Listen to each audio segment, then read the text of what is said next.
तो अब बात पश्चिम बंगाल की, जहां हुमायूं कबीर के बाबरी की तर्ज पर मस्जिद की नींव रखने के बाद धर्म के नाम पर राजनीति तेज हो गई है। बीजेपी ने राम मंदिर का मुद्दा जोर शोर से छेड़ दिया। तो मुर्शिदाबाद में राम मंदिर का भूमि पूजन करने के बाद अब कोलकाता से सटे उत्तर 24 परगना में अयोध्या स्टाइल राम मंदिर निर्माण के पोस्टर लगे हैं, जिससे बंगाल की सियासत गर्मा गई। और कैसे चुनाव से पहले धर्म के नाम पर बंगाल में सियासी उबाल है और क्या है इसके मायने, देखिए इस पूरी रिपोर्ट में।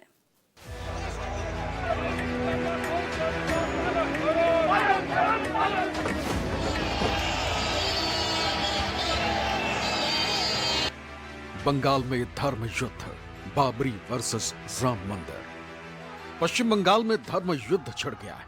टीएमसी के निलंबित विधायक हुमायूं कबीर के बाबरी के नाम पर मस्जिद की नींव रखने के बाद बंगाल की सियासत गर्मा गई। बाबरी पर बीजेपी और टीएमसी में संग्राम छिड़ गया है। बड़ी बात की, बंगाल में चुनाव से पहले ही पूरा माहौल हिंदू मुस्लिम के रंग में रंगा नजर आ रहा है। ये दो तस्वीरें बंगाल की सियासी हवा को दिखा रही हैं। पहली तस्वीर मुर्शिदाबाद की है, जहां बाबरी की तर्ज पर मस्जिद की नींव रखने के बाद लोगों का हुजूम उमड़ रहा है। लोग भारी मात्रा में चंदा दे रहे हैं। बताया जा रहा है कि अब तक 3.5 करोड़ से ज्यादा चंदा जमा हो चुका है। वहीं दूसरी तरफ कोलकाता शहर से सटे उत्तर 24 परगना के विधान नगर कॉरपोरेशन के सॉल्ट लेक इलाके में अयोध्या की तर्ज पर राम मंदिर बनाने का पोस्टर लगाया गया। साफ है कि बंगाल में मस्जिद बनाम मंदिर की राजनीति तेज हो गई। कोलकाता के साल्ट लेक, करुणामयी सिटी सेंटर समेत कई जगहों पर राम मंदिर बनाने के बैनर लगाए गए। इन पोस्टर में अयोध्या के राम मंदिर की तस्वीर लगी है। बीजेपी नेता संजय पायरा ने इन पोस्टरों को लगाया। बाबरी मस्जिद बनने के बाद पश्चिम बंगाल के कई इलाकों से राम मंदिर बनने की खबर सामने आ रही है। इसी में पश्चिम बंगाल के उत्तर 24 परगना का ये सॉल्ट लेक इलाका है। यहाँ पर भी हम किस तरह से दिखा रहे हैं, एक राम मंदिर बनने का पोस्टर सामने लगा है।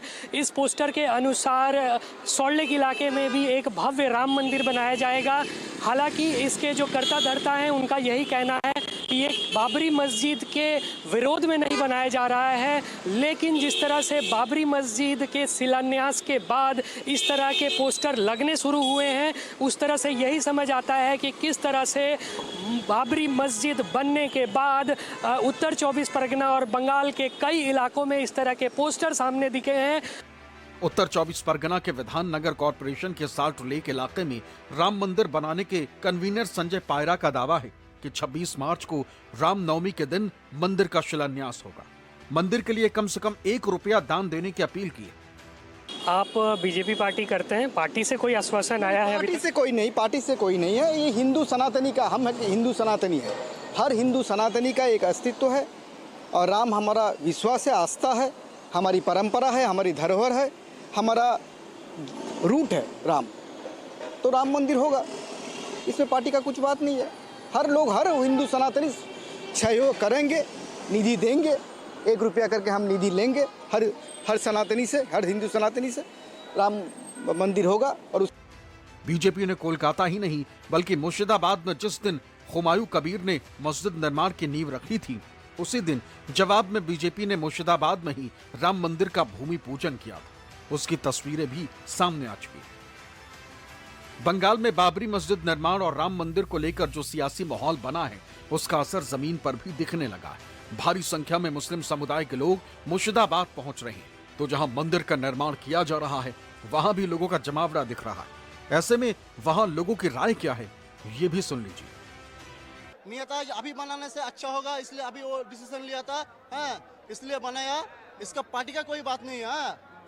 ये मेरा धर्म स्थल है, इसका पार्टी का कोई लेना देना नहीं है। राजनीतिक प्रभाव तो पड़ेगा, जरूर पड़ेगा, जरूर पड़ेगा। क्योंकि देखिए, जो हमारा वोट है, मुस्लिम का जो वोट है, वो तो परसेंटेज के हिसाब से देखिएगा तो कुछ परसेंट इधर उधर जाता है, लेकिन ज्यादातर 90% मुसलमानों का वोट जो है वो तृणमूल कांग्रेस में जाता है। थोड़ा सा भी इफेक्ट पड़ेगा, जरूर पड़ेगा। ममता को थोड़ा इफेक्ट पड़ेगा, इसके बारे में थोड़ा इफेक्ट पड़ेगा, बहुत पड़ेगा। हुमायूं कबीर जो है ना, वो हिंदू मुसलमान का नहीं है, सबका है। मंदिर मस्जिद के मुद्दे ने बंगाल में चुनाव से पहले ही सियासी माहौल को गरमा दिया। एसआईआर पर पहले से ही बंगाल में बीजेपी और टीएमसी में ठनी हुई है। ममता बनर्जी आक्रामक है।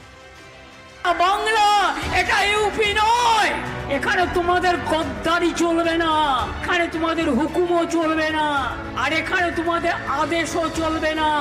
এনআরসি বাংলায় হবে না, ডিটেনশন ক্যাম্প হবে না। अब हुमायूं कबीर के बाबरी मस्जिद और बीजेपी के राम मंदिर बनाने के मुद्दे से बीजेपी और टीएमसी में आर पार की लड़ाई छिड़ गई। टीएमसी ने जहां हुमायूं कबीर के पीछे बीजेपी का हाथ बताया, तो वहीं बीजेपी इसे ममता की शह बता रही। ये बहुत खतरनाक कदम है। इसका खिलाफ पूरा के पूरा राष्ट्रवादी जनता जागरूक हुआ है। मठ मंदिर छोड़ के हंड्रेड्स ऑफ जो साधु संत है वो भी सड़क में आ गया। Both are talking about polarization of politics, polarization of votes. Shubhendu Adhikari asking people for polarization of Hindu votes, and Humayun Kabir is asking for polarization of Muslim votes. TMC के आरोपों में दम इसलिए भी माना जा रहा है क्योंकि बीजेपी के लिए बंगाल में सबसे बड़ी मुश्किल 27% मुस्लिम वोट ही, जो ममता को चुनाव में सीधी बढ़त दिलाते हैं। बीजेपी इसलिए बाबरी को लेकर ममता पर हमलावर है, तो राम मंदिर का मुद्दा जोर शोर से उठा रही है। इधर हुमायूं कबीर ने मुस्लिमों को साधने के लिए कुरान पाठ कराने की बात कही, तो ये ऐलान भी कर दिया है कि वो मुस्लिम बहुल सीटों पर अपने उम्मीदवार उतारेंगे और दावा किया है कि उनके बिना बंगाल में सीएम नहीं बनेगा। तय हो गया कि हुमायूं कबीर की अपनी पार्टी होगी जो पश्चिम बंगाल में 294 सीटों पर विधानसभा का चुनाव लड़ेगी। ये तो 135 आसन में लड़ेगी। 135, लेकिन आपका गठबंधन भी तो होगा, गठबंधन के साथी होंगे। अजुद्दीन ओवैसी के बारे में आपने कहा कि उनसे बातचीत हो रही है। आईएसएफ से देखिए, जे बंगाल में जो राजनीतिक दल है, इससे बीजेपी को सत्ता में नहीं आने देने के लिए मैं पॉलिटिक्स कर रहा है, राजनीतिक दल खुल रहा है नया। फिर वो जो सत्ताधारी दल है TMC, all India TMC party, जिनका वजीर आजम मुख्यमंत्री ममता बनर्जी है, इनको भी सत्ता से हटाने के लिए मैं ऐलान किया। वहीं बंगाल में ओवैसी की पार्टी एआईएमआईएम भी एक्टिव हो गई। जहां एआईएमआईएम के हुमायूं कबीर से हाथ मिलाने की खबर है, वहीं एआईएमआईएम ने दिसंबर के आखिरी हफ्ते में मालदा जिले में अधिकार मार्च निकालने का ऐलान किया है। जनवरी में असदुद्दीन ओवैसी मालदा में कई मीटिंग करेंगे। बताया जा रहा है कि ओवैसी मालदा में अपने 10 उम्मीदवार उतारेगी। एआईएमआईएम ने मालदा में अपने 20 दफ्तर खोल दिए। मतलब साफ है कि बंगाल में इस बार भी चुनाव हिंदू मुस्लिम पर होना तय, इसलिए चुनाव से पहले वोट समीकरण साधने की कवायद तेज हो गई। ममता ने हिंदू वोट बैंक पर पकड़ रखने के लिए महाकाल मंदिर बनाने का ऐलान किया। তুমি আমাকে হিন্দুত্ব শেখাবে না, আমি বলে দিলাম, তার কারণ আমিও হিন্দুত্ব জানি। জগন্নাথ ধাম আমরাই করেছি, কালী মন্দির স্কাইওয়াক আমরাই করেছি, দক্ষিণেশ্বর স্কাইওয়াক আমরা করেছি, মদন মোহন মন্দির উন্নয়ন আমরা করেছি, শিবযজ্ঞ মন্দির আমরা করেছি, মহাকাল মন্দির হচ্ছে শিলিগুড়িতে আমরা করছি। ममता के इस दाव पर बीजेपी ने हिंदू वोट को साधने के लिए गीता पाठ कराया। वहीं अब कांग्रेस भी धर्म युद्ध में कूदी और संविधान पाठ कराने का ऐलान किया है।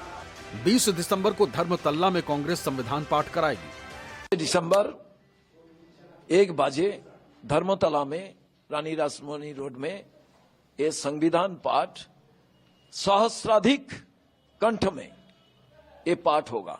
संविधान इसलिए पाठ करने के लिए हम लोग सोचे हैं, बंगाल का अंदर में जब भाईचारा, जब अमन खत्म करने का एक प्रयास चल रहा है, गीता पाठ कोई बुरा बात नहीं है, कुरान पाठ कोई बुरा बात नहीं है। गीता पाठ हो, कुरान पाठ हो या संविधान पाठ, बंगाल में चुनाव से पहले जो धर्म युद्ध शुरू हुआ है उसकी तासीर कितनी गर्म होगी ये तो वक्त बताएगा। लेकिन बंगाल में अब तक ममता बनर्जी के सामने वोट साधने के ऐसे सारे समीकरण फेल होते नजर आए हैं। ऐसे में देखना होगा कि साल 2026 में होने वाले चुनाव में ये दाव चलेंगे या ममता इस पर भी बाजी मारेंगे। कोलकाता से मनोज पांडे, चंद्रशेखर तिवारी और मुर्शिदाबाद से ऋषिकेश कुमार की रिपोर्ट, न्यूज़ 24।